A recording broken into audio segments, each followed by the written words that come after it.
Charles Brandt wrote the non-fiction best-selling crime novel I Heard You Paint Houses, telling the life of Frank Sheeran, a hitman who worked for the Italian-American mafia.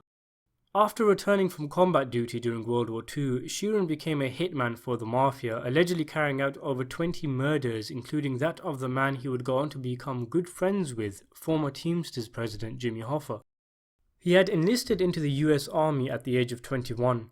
He served 411 days of combat duty, an incredible amount given the average is around 80.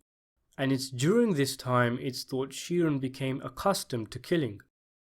Speaking to Joe.com, author Charles Brandt said, "Yes, I really do think this was a turning point for him. I spent 5 years interviewing him and we were extremely close. During that period he confessed to 25 to 30 murders when he was working for the mob, and when I would try to shift the attention away to his war campaign in Europe, where he spent 411 days in combat, he wouldn't go there.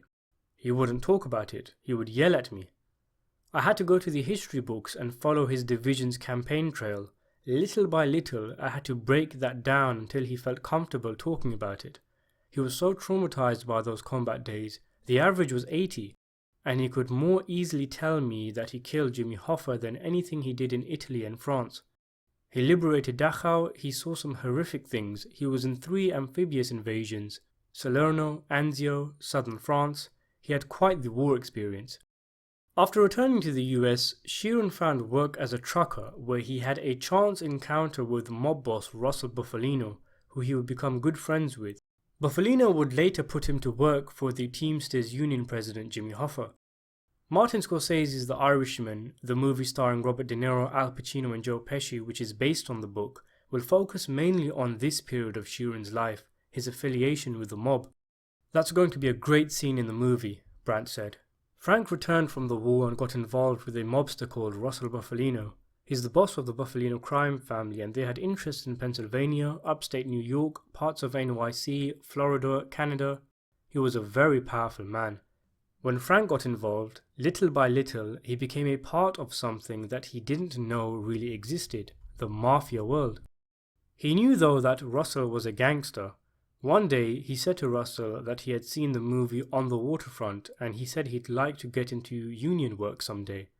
Well, Jimmy Hoffa had just taken over the Teamsters union. It was 1957, and they were the most powerful labor union that ever existed, certainly the most powerful union at that time. Hoffa wanted to solidify his control of the union by getting rid of his enemies in rank and file, what they called rebels. Hoffa believed that the only way the working men and women of his union could prosper was solidarity. Basically, everyone had to be on the same page at the same time. When other union members were trying to make deals for themselves, where they would promise labor in exchange for money, Hoffa wanted those people gotten rid of, and he talked to his dear friend Russell Bufalino. Bufalino recommended his good friend Frank Sheeran to Hoffa. It was a job interview over the telephone. Hoffa was in Detroit, Frank was in Philly. The first words uttered to Frank by Hoffa were, "I heard you paint houses," meaning I heard you whack people.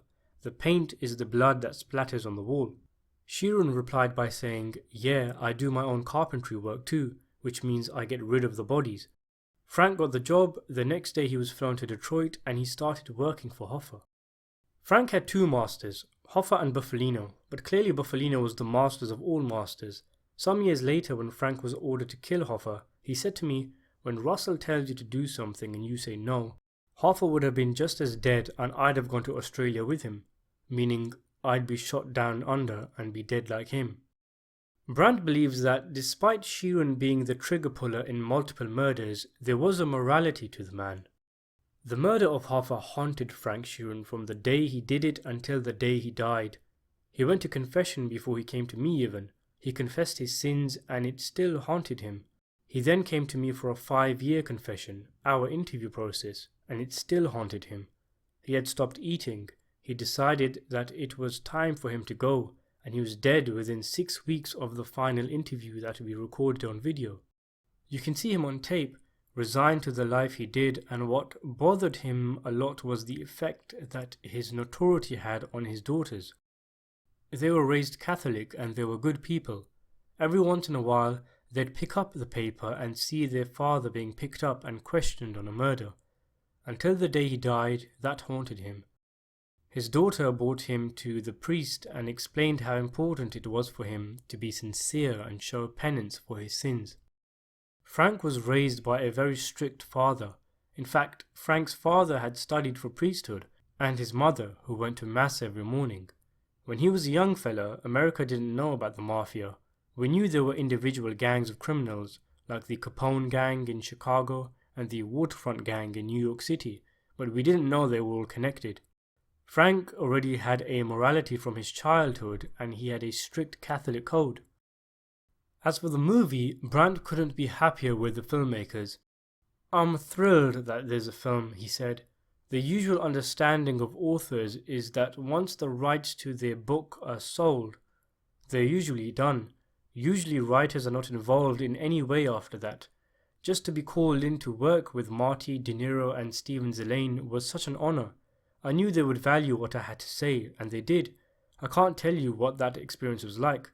Okay, it goes like this. Number 1, getting married. Number 2, having children, grandchildren.